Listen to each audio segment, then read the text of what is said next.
et bienvenue sur Tips, le podcast de Ocha qui vous donne toutes les clés pour lancer et booster la croissance de votre podcast. Je m'appelle Robin et dans ce nouvel épisode, on va parler de stratégie de cross-promotion entre deux podcasts. C'est un mot qui paraît compliqué comme ça, mais en réalité, vous allez voir, c'est très simple. La cross-promotion vous permet de partager l'audience d'un autre podcast pour augmenter votre nombre d'écoutes. Quand on regarde dans le dictionnaire, cross en anglais, ça veut dire croisé, hybride, réciproque ou course à pied en terrain varié avec des obstacles. Bon, une stratégie de cross-promotion entre deux émissions, eh bien c'est presque ça. C'est croisé, hybride, réciproque et puis c'est tout. Il y a plusieurs façons de faire de la cross-promotion. Mais à chaque fois, c'est une vraie collaboration au sens fort du terme, un partenariat gagnant-gagnant. La première façon de faire de la cross-promotion, c'est de diffuser une annonce audio au début d'un podcast différent du vôtre. Grâce à cela, vous pouvez vous présenter et décrire en quelques mots le concept de votre émission, avant même que les auditeurs et auditrices habituels du podcast écoutent leur épisode du jour. Cette annonce, elle peut être faite de deux façons. Vous pouvez soit l'enregistrer en amont et la diffuser pendant le podcast avec qui vous collaborez, ou bien vous pouvez demander à l'animateur ou à l'animatrice du podcast de prendre quelques minutes pour vous présenter dans son émission. Finalement, c'est exactement comme vous pourriez le faire pour une annonce que vous monétiseriez. Mais le concept de la cross-promotion, c'est que cela doit rester un échange de bons procédés. Si vous diffusez votre annonce sur un podcast, vous pouvez proposer, par exemple, d'inviter l'animateur ou l'animatrice de ce podcast dans le vôtre. Tout le monde a une bonne histoire à raconter. Et si vous alliez raconter la vôtre au micro d'un autre podcasteur ou d'une autre podcasteuse? Le format interview dans le cadre d'une stratégie de cross-promotion est très répandu. Être ainsi introduit à une audience qui ne vous connaît pas encore par un podcasteur ou une podcasteuse en qui elle a confiance vous valorisera et valorisera également votre émission. Parce qu'on le sait, le bouche à oreille est le premier levier de découvrabilité d'un podcast. Et si la recommandation vient de quelqu'un qu'on apprécie, elle est d'autant plus précieuse. Le podcast est un média de proximité, où une relation de confiance se crée assez facilement entre la personne qui anime, l'audience et l'invité. En choisissant de faire de la cross-promotion, vous pouvez profiter de ce lien particulier pour faire connaître votre émission.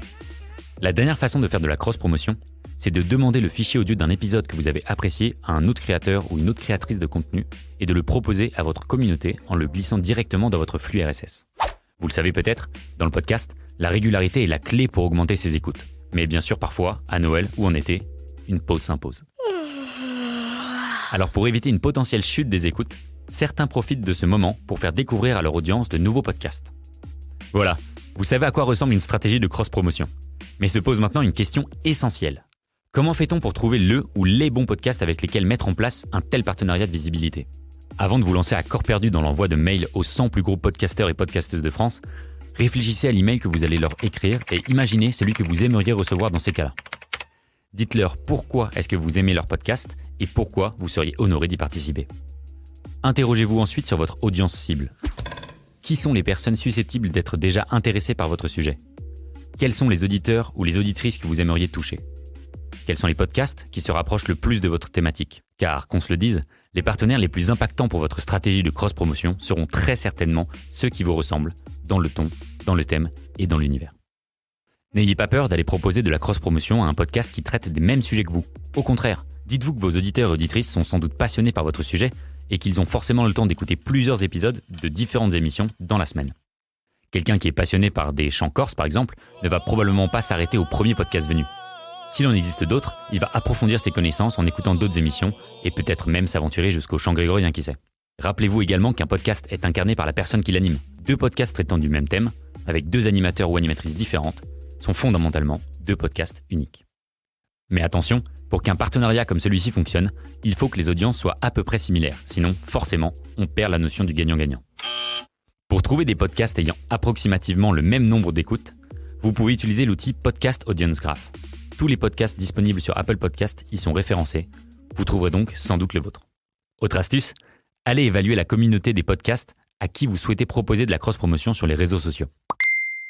Si vous êtes encore en recherche de podcasts avec lesquels mettre en place ce type de stratégie, on vous encourage à vous faire connaître auprès de la communauté de podcasteurs et podcasteuses.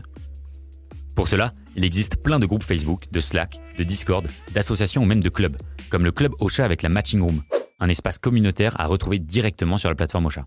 Une fois que vous êtes membre de ces groupes privés, il vous est plus facile d'échanger autour de votre projet de cross-promotion. On espère que ce deuxième épisode de Tips vous a plu.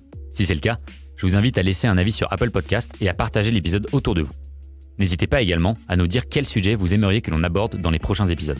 Pour ça, dites-le nous en commentaire ou bien sur les réseaux sociaux de Ocha. À la semaine prochaine pour un nouvel épisode. Cette émission vous a été proposée par Ocha, la première plateforme française d'hébergement et de marketing de podcasts.